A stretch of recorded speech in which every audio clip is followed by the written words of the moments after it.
It was a little surprising how on the nose he was with his response. Student loans are crushing my family, friends, and fellow Americans. We need student loan forgiveness beyond the potential $10,000 your administration has proposed. He knew what he wanted to say right off the bat. We need at least a $50,000 minimum.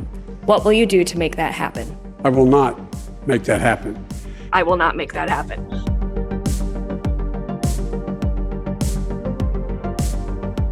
I voted for Joe Biden for a lot of reasons, for LGBTQ issues, for uniting our country, the list is huge. This is something that I handle every day, knowing that I've got this looming debt. I have seen so many family and friends that just struggle with it. Some of them had to drop out of college. They don't have a full degree, but they have this huge looming debt over them. Several other friends and family who work multiple jobs trying to juggle it. I make my payments, but I do know that if I were to go and want to get, let's say, a mortgage for a house or something like that, my debt to income ratio is a factor that banks could use against me. I'm prepared to write off the $10,000 debt, but not 50. Dismissing it just totally is a little surprising. This $1.7 trillion of debt our country has, it's so disproportionately affecting communities in poverty, people of color.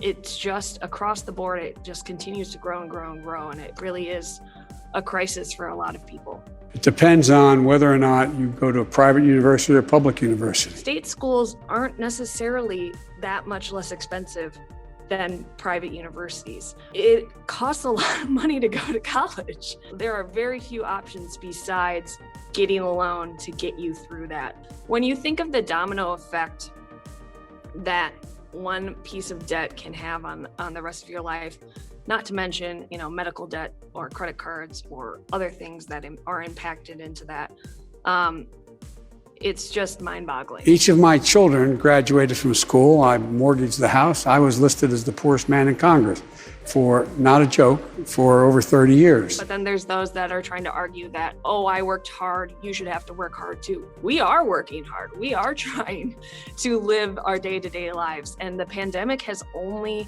increased that. We do have paused payments and paused interest on federal student loans, but even coming back when we are quote unquote back to normal, that burden of payment coming back down is going to be very daunting for a lot of people. Key members of Biden's own party are calling him out after he said he would not cancel $50,000 of student loan debt. Congresswoman Ocasio-Cortez calling Biden's argument wrong. Senate Majority Leader Chuck Schumer and Senator Elizabeth Warren issuing a joint statement telling Biden it's time to act.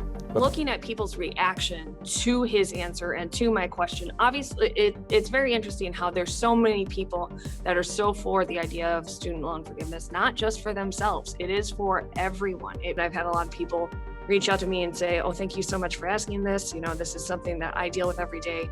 One person in particular said, she soon is going to probably be paying off her student loans with Social Security payments, which is just a whole other idea to wrap your head around. And I just really hope that he understands that we need to keep this conversation alive and we need to really make deliberate, actionable decisions now.